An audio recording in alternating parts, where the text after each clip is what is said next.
Robotic ಅಂದರೆ ಏನು, ಅದು ಏನು ಅದು ಹಾಗೆ ಎಲ್ಲ ಆಪ್ರೇಷನ್ ಮಾಡ್ತದ? ನಾವು ಆಪ್ರೇಷನ್ನ 2 ಥರ ಹೇಳ್ಬೋದು.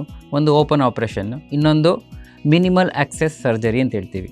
ಆ ರೋಬೋಟಿಕ್ ಇದರಲ್ಲೆಲ್ಲ ಆ ಗೆಡ್ಡೆ ಮಾತ್ರ ತೆಗೆದು ಉಳಿದಿರೋ ಕಿಡ್ನಿನ ರಿಪೇರಿ ಮಾಡ್ಬೋದು. ಸೊ ಈ ಥರ ಯೂರಾಲಜಿಲಿ ರೋಬೋಟಿಕ್ಸ್ ತುಂಬ ಇಂಪಾರ್ಟೆಂಟು. ಈ ವರ್ಡ್ ರೋಬೋಟಿಕ್ ಅನ್ನೋದನ್ನು ಜನ ಎಲ್ಲ ಪೇಷಂಟ್ಸ್ ಭಯ ಪಡ್ಕೋಬಾರ್ದು. ಇದು at the end of the day ಅದು ಅದಾಗೆ ಡಿಸಿಷನ್ ತೊಗೊಂಡು ಮಾಡೋದಲ್ಲ robotic. At the end of the day ಇದು ಡಾಕ್ಟರ್ ಅವರು ಅದನ್ನು ಒಂದು ಎಕ್ಸ್ಟೆಂಡೆಡ್ ಆರ್ಮ್, ಒಂದು ಕಂಟ್ರೋಲ್ಡ್ ಆರ್ಮ್ ತಗೊಂಡು ಮಾಡೋ ಆಪ್ರೇಷನ್ನು. ನಮಸ್ಕಾರ, ನನ್ನ ಹೆಸರು ಡಾಕ್ಟರ್ ಅನುಪಮ್ ಚೌಧರಿ. ನಾನು associate professor in department of urology and renal transplant, Kasturba hospital, Manipal, robotic surgeon. ಇವತ್ತಿನ topic the future of surgery, robotics in urology ಸಬ್ಜೆಕ್ಟಲ್ಲಿ ರೋಬೋಟಿಕ್ಸ್. ಇದ್ರ ಬಗ್ಗೆ ಸ್ವಲ್ಪ ಮಾತಾಡೋಣ. ಜನರಲ್ಲಿ ಸುಮಾರು ಡೌಟ್ಸ್ ಎಲ್ಲ ಇರುತ್ತೆ, ರೋಬೋಟಿಕ್ಸ್ ಹೊಸ್ದಾಗಿ ಬಂದಿದೆ, ಇದ್ರ ಬಗ್ಗೆ ಏನು ಹೇಗೆ ಅಂತ. ಸೊ ಮೊದಲನೇದಾಗಿ ಜನರದ್ದು ಮೊದಲನೇ ಕ್ವಶನ್ನು, ರೋಬೋಟಿಕ್ ಅಂದರೆ ಏನು, ಅದು ಏನು ಅದು ಹಾಗೆ ಎಲ್ಲ ಆಪ್ರೇಷನ್ ಮಾಡ್ತದ, ಏನು ಹೇಗೆ ಅಂತ. ರೋಬೋಟ್ ಅಂತಿದ್ದಂಗೆ ಅದು ಅದಾಗೆ ಹೋಗಿ ಆಪ್ರೇಷನ್ ಮಾಡೋದು, ಇಲ್ಲ ಅದೇ ಡಿಸಿಷನ್ ತಗೊಳ್ಳೋದು, ಇಲ್ಲ ಅದಾಗಿ ಎಲ್ಲ ಪ್ಲ್ಯಾನ್ ಮಾಡಿ ಆಪ್ರೇಷನ್ ಮಾಡೋದೆಲ್ಲ ಆಗೋದಿಲ್ಲ. ಇದು ಜಸ್ಟ್ ಒಂದು ಸರ್ಜನ್ ಪ್ಲ್ಯಾನ್ ಮಾಡಿ ಆ ಸರ್ಜನ್ಸ್ಗೆ ಒಂದು ಎಕ್ಸ್ಟೆಂಡೆಡ್ ಆರ್ಮ್, ಇಲ್ಲ ಅದು ಒಂದು ರೋಬೋಟಿಕ್ ಆರ್ಮ್ಸ್ನ ಸರ್ಜನ್ ಕಂಟ್ರೋಲ್ ಮಾಡೋಂಥದ್ದು. ಸೊ ಬೇಸಿಕಲಿ ಇಲ್ಲಿ ಹೇಗಿರುತ್ತೆ ಅಂದರೆ, ಒಂದು ರೋಬೋಟು ಅದರದ್ದು ರೋಬೋಟಿಕ್ ಆರ್ಮ್ಸ್ ಇರುತ್ತೆ, ಒಂದು 3-4 ಆರ್ಮ್ಸ್ ಇರುತ್ತೆ. ಅದನ್ನು ನಾವು ಪೇಷಂಟ್ ಹತ್ರ ಇಟ್ಟು, ಅಲ್ಲಿ ಪೇಷಂಟ್ ಬಾಡಿ ಹತ್ರ ಅದನ್ನು ಇಟ್ಟಿದ ಮೇಲೆ ಅದರದ್ದು ಕನೆಕ್ಷನ್ ಒಂದು ಕಂಟ್ರೋಲರ್ ಕೊಟ್ಟಿರ್ತೀವಿ. ಆ ಕಂಟ್ರೋಲನ್ನು ನಾವು ಕನ್ಸೋಲ್ ಅಂತೀವಿ. ಆ ಕನ್ಸೋಲಲ್ಲಿ ಹೇಗೆ ನಾವು ವೀಡಿಯೋ ಗೇಮ್ ಮಾಡಬೇಕಾದ್ರೆ ಜಾಯ್ಸ್ಟಿಕ್ಸ್ನ ಇದು ಮಾಡ್ತೀವಲ್ಲ, ಅದೇ ಥರ ಅದರಲ್ಲಿ ಕನ್ಸೋಲ್ಲಿ ಒಂದು ಕಂಟ್ರೋಲರ್ ಇರುತ್ತೆ. ಅದನ್ನು ನಾವು ಹ್ಯಾಂಡ್ ಮೂಮೆಂಟಲ್ಲಿ ಮಾಡ್ತೀವಿ ಫೈನಾಗಿ. ಆ ಹ್ಯಾಂಡ್ ಮೂಮೆಂಟ್ ಮಾಡಿದ್ದನ್ನು ಅದು ಪೇಷಂಟ್ ಬಾಡಿಲಿ ರಿಪ್ಲಿಕೇಟ್ ಆಗುತ್ತೆ. ಅದನ್ನೇ ರೋಬೋಟಿಕ್ ಅಂತ ಹೇಳೋದು. ನಾವು ಆಪ್ರೇಷನ್ನ 2 ಥರ ಹೇಳ್ಬೋದು. ಒಂದು ಓಪನ್ ಆಪ್ರೇಷನ್, ಓಪನ್ ಸರ್ಜರಿ ಅಂತ ಹೇಳ್ತೀವಿ. ಇನ್ನೊಂದು ಮಿನಿಮಲ್ ಆಕ್ಸೆಸ್ ಸರ್ಜರಿ ಅಂತ ಹೇಳ್ತೀವಿ.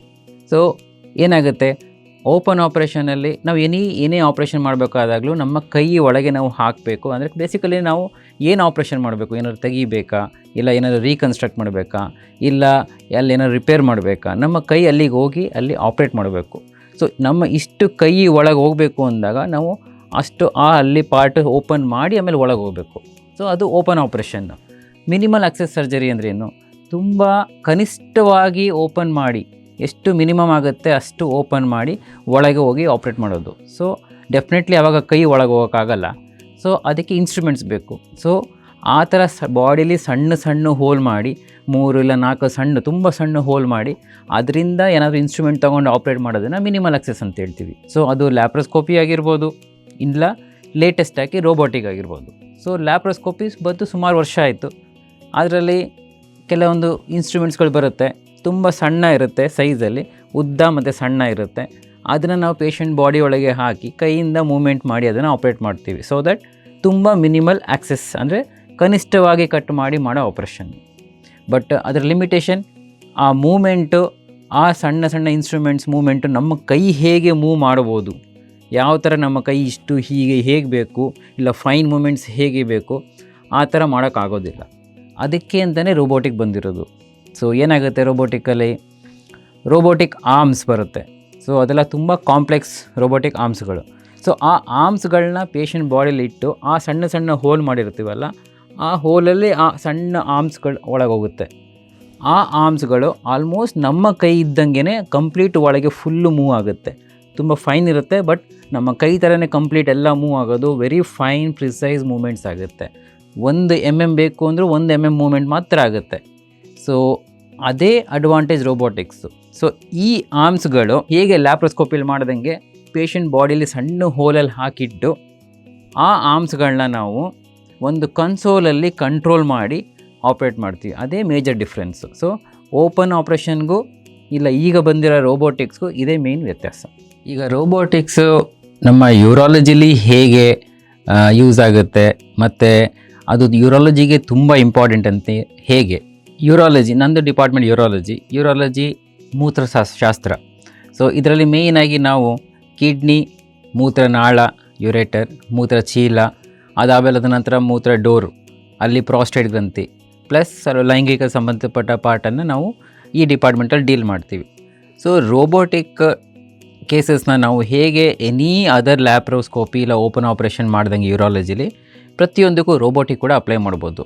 ಆದರೆ ಕೆಲವೊಂದು ಪಾರ್ಟ್ ಲೈಕ್ ಪ್ರಾಸ್ಟೇಟ್, ನಮ್ಮ ಮೂತ್ರಚೀಲ ಕೆಳಗೆ, ಹೊಟ್ಟೆ ಕೆಳಗಿನ ಪಾರ್ಟಲ್ಲಿ ತುಂಬ ಆಳವಾಗಿ ತುಂಬ ಡೀಪಲ್ಲಿರುತ್ತೆ.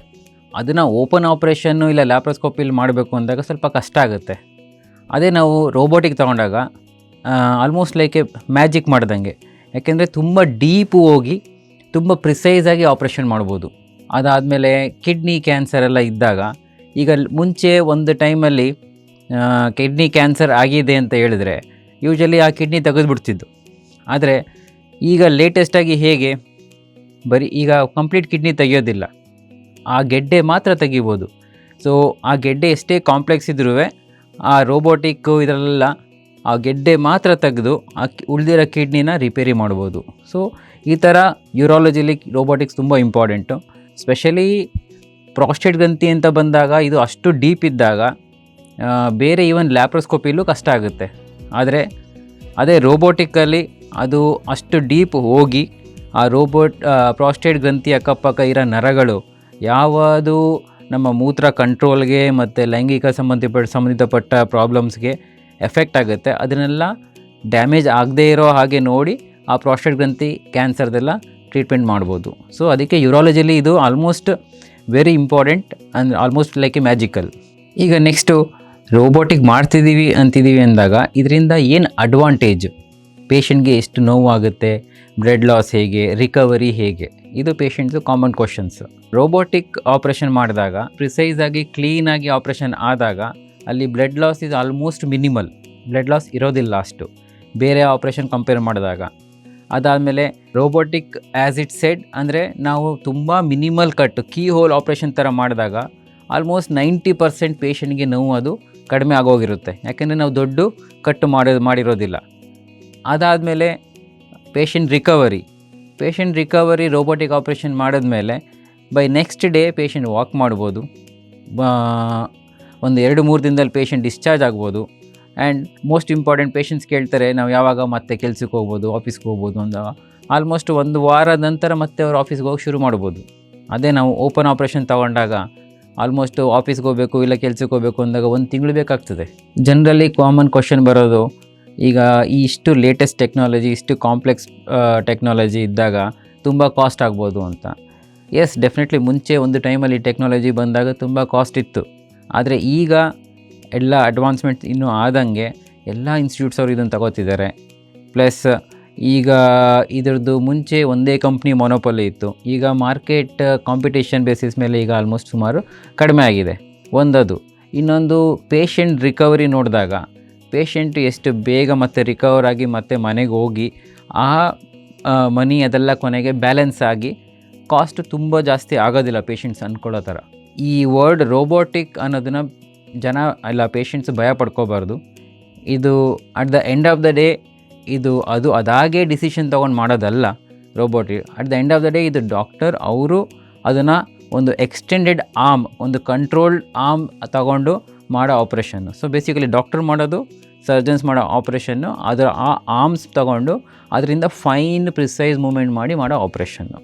ಆ್ಯಂಡ್ ಬಿಗ್ಗೆಸ್ಟ್ ಪಾಯಿಂಟ್ ಅಂದರೆ ಈಗ ಎಲ್ಲ ಕಡೆ ರೋಬೋಟಿಕ್ಸ್ ಆಲ್ಮೋಸ್ಟ್ ಬರ್ತಾ ಇದೆ.